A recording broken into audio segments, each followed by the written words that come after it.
Good morning, everybody, and welcome to Option Pit.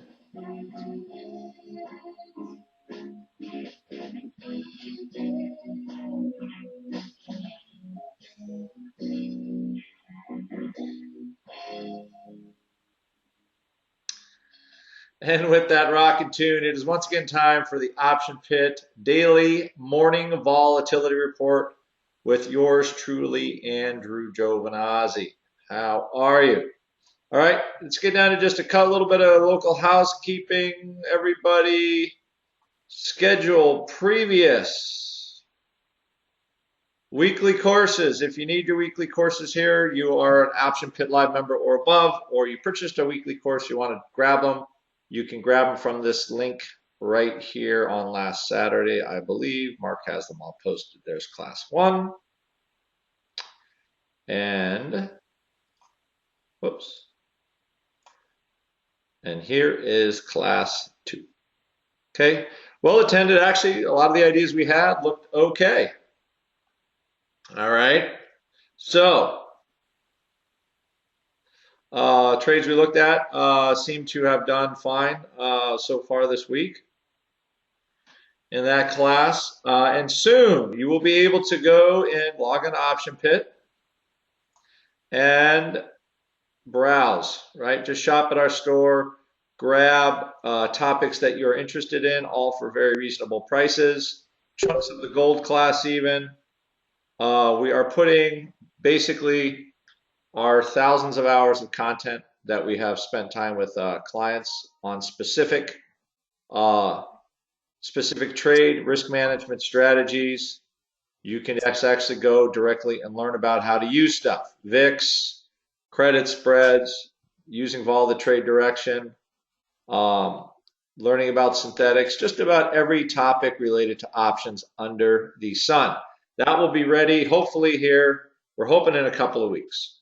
Okay, so it'll make it very easy for you if you just want to learn particular parts about the options market a little bit at a time. It will be available to you. Today, well, you know, we started off kind of, let's just say we had a poor GDP report.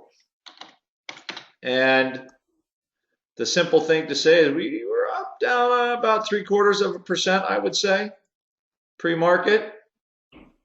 It wasn't looking very good. And as one of my clients just said, you don't fight the $1 trillion or whatever the Europeans are spending on liquidity over there.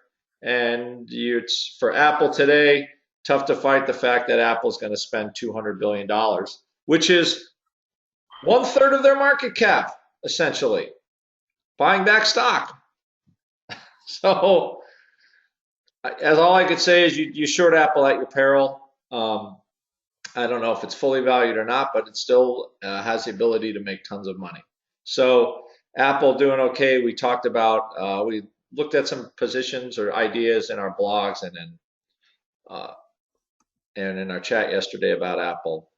But for the most part, we have a market that is now hanging and just waiting for the Fed probably to give some confirmation that they're not raising rates because our GDP number was awful. Awful. The only thing that seems a little strange is we have a rally in the euro and we have a sell-off in treasuries and longer term treasuries. One of the biggest markdowns we have seen in a while. So the big question is this just a temporary unwind, or is there something lacking as well? Maybe we've just finally found where these products can go as far as what the market's going to take for lower interest rates. Maybe instead of just buying treasuries, they're just going to sit on cash in the bank and wait till interest rates go higher. Certainly possible, right? Why take a zero interest rate when you can at least take, take the savings rate? But people that have big chunks of money to put to work there, maybe they're just looking at elsewhere. So again, is this the beginning of the end for treasuries? I do not know. It looks more of a short-term unwind, right? You got a GDP number, it looks good, pretty much assures possibly the Fed's not going to do anything. So the flow is back into the euro and out of the dollar, which is essentially what this appears to be, at least today. So we'll see how long this lasts. So the second piece of the puzzle, right, is why isn't gold doing anything? It's kind of sitting here. If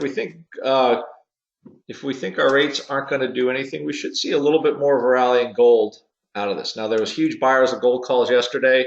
Probably something we should explore in our chat room again today. So as far as this goes, we wait for the Fed, and the range of volatility to me looks like at the low end maybe 1225, which would be, I would still say it is possible, but it would be remarkable that they unload on this term in volatility today. So what you're keying on is how this reacts, right? We're looking right here, May 29, June 05, right in here. If they can compress this down to like 10 and a half or something like that, 10 and 3/4, that would be a pretty big, let's just say that the market is there, whatever fear they had will be totally gone at that point. Because with the GDP so weak, I don't think the non-farm payroll number is going to matter a whole lot at this point. All righty. So I guess what is that, our last cold winter? So themes of the day, finding interesting ways to get long Apple. We will examine if there's a gold trade, and we already have some volatility trades on the VIX looking for a possible drawback. But even today, the VIX futures, the vol products are only up slightly, so we're getting a mild response, right, with what we've got. And that's about all I'm looking at today. Besides, I wonder how far Twitter goes before it stops falling. They really hated the earnings. Really hated the earnings. Might be something in there we could look at the chat today. All right, everybody. So with that, you all have a good day, and I will be speaking to you all later.